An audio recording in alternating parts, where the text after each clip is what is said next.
안녕하세요 여러분. 오늘은 파이썬 머신러닝 딥러닝 할 때 사소하지만 유용하게 많이 사용되는 여러가지 코드를 얘기해 볼게요. 먼저 머신러닝 딥러닝 등을 하려면 다양한 라이브러리 설치가 필요하단 말이에요. 보통 그러면 pip install을 통해 설치해요.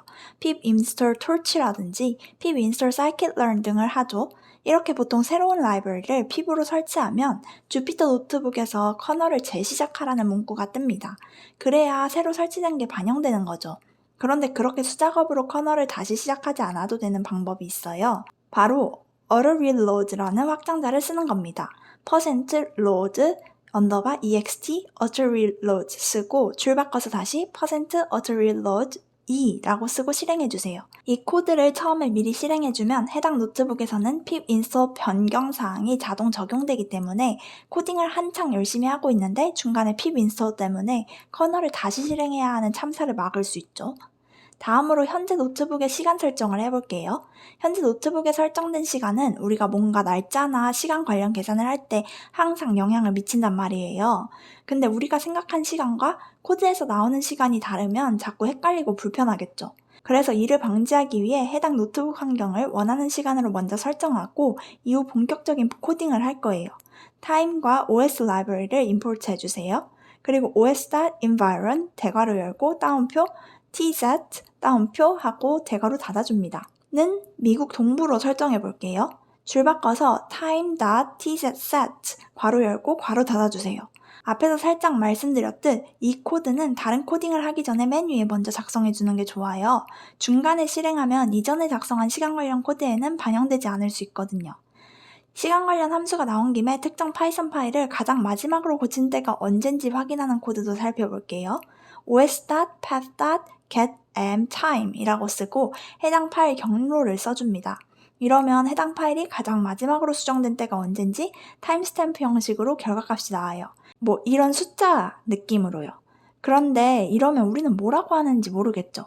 우리가 아는 방식으로 볼 수 있게 시간 형식을 바꿔줄게요. time.ctime을 앞에 써줍니다. 이때 c는 convert, 바꾸라는 의미예요. 그러면 이렇게 우리가 알아보기 좋게 결과가 나옵니다. 다음으로 그래프에 대한 기본적인 설정도 해줄 거예요. 머신러닝, 딥러닝 할 때 accuracy나 loss 등의 결과를 matplotless로 많이 보잖아요. 그 플롯에 대한 디폴트 설정을 미리 해주는 거죠. plt.rcparams 라고 하면 플롯 파라미터를 미리 설정할 수 있어요. 참고로 rcparams는 정확하게는 runtime configuration parameters를 뜻합니다.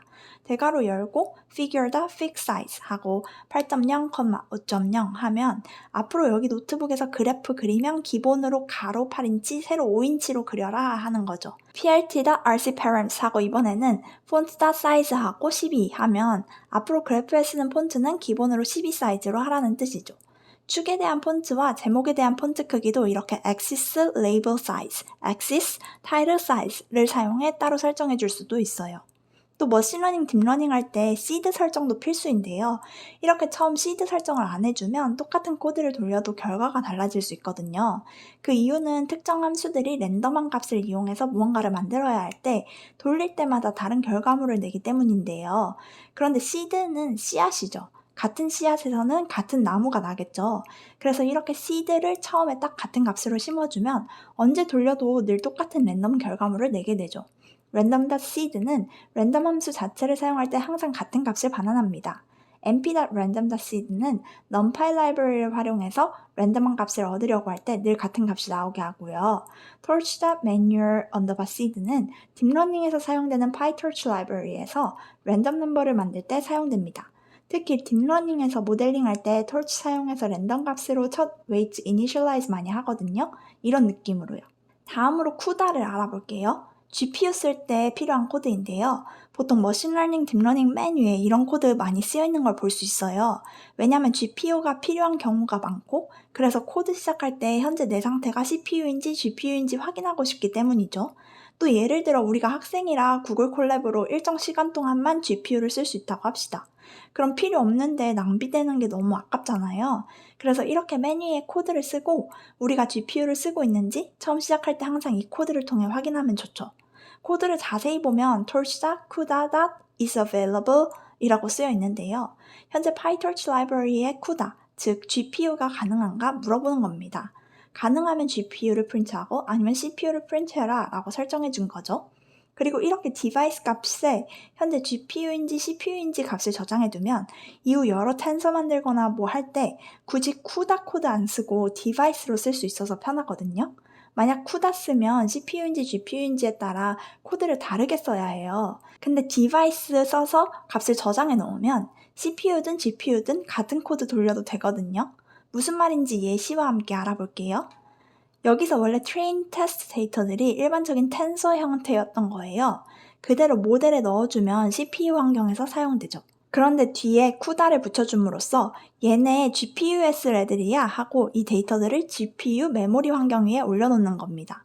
그러면 이제 컴퓨터가 이걸 인식하고 모델에 이 데이터를 넣어줬을 때 알아서 GPU 환경에서 굉장히 빠르게 트레이닝 되죠. 근데 쿠다 안 쓰고 이렇게 to device 코드를 써도 됩니다. 아까 저장한 디바이스 값에 현재 데이터를 맞추라는 거예요. 그럼 CPU일 땐 CPU에 맞게, GPU일 땐 GPU에 맞게 데이터가 자동으로 잘 탑재되겠죠? 피클 개념도 알아볼게요. 파이썬에서 피클은 정말 거의 모든 형태의 데이터를 그 형태 그대로 저장할 수 있게 해주는 라이브러리입니다. 그래서 너무 좋죠? 예를 들어 제가 리스트나 array, 딕셔너리를 만들었다고 해봅시다. 이걸 어떻게 저장할 수 있을까요? 텍스트 형태로 저장해야 할까요? 뭐든 저장은 해볼 수 있겠죠. 근데 불러오면 그 형태가 다 망가져 있어서 다시 리스트나 array, 딕셔너리로 만들어주는 코드를 길게 작성해야 할 겁니다. 만약 피클 형태로 저장하면 이 문제가 싹 사라지죠. 그냥 그대로 저장하는 거니 다시 불러왔을 때 더 손봐야 하는 게 없어요. 이게 진짜 유용한 게 여러분이 작업을 하다가 중간에 쉬고 싶을 수 있잖아요. 근데 이거를 끄면 나중에 코드를 처음부터 다 돌려야 하고 그게 또 일인 거예요.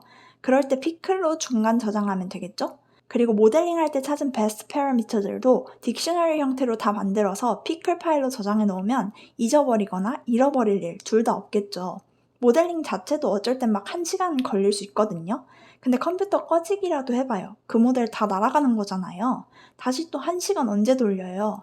그리고 여러 가지 모델링해서 다 결과 저장해 놓고 나중에 비교하고 하나 선택하고 싶은데 하나당 1시간씩 걸려서 10개 만들었다고 합시다. 변수에 저장했다고 해도 이거 날아갈까봐 너무 불안하죠? 그럴 땐 이 모델들을 다 피클 형태로 저장하는 겁니다. 그럼 이제 컴퓨터가 꺼질 때나 잠깐 쉬고 싶을 때도 걱정 없죠. 나중에 해당 파일을 불러오기만 하면 돼요. 그럼 아까 막 만들었던 따끈따끈한 모델 그대로 불러와집니다. 그럼 사소하지만 유용하고 많이 사용하는 머신러닝, 딥러닝 코드들 끝!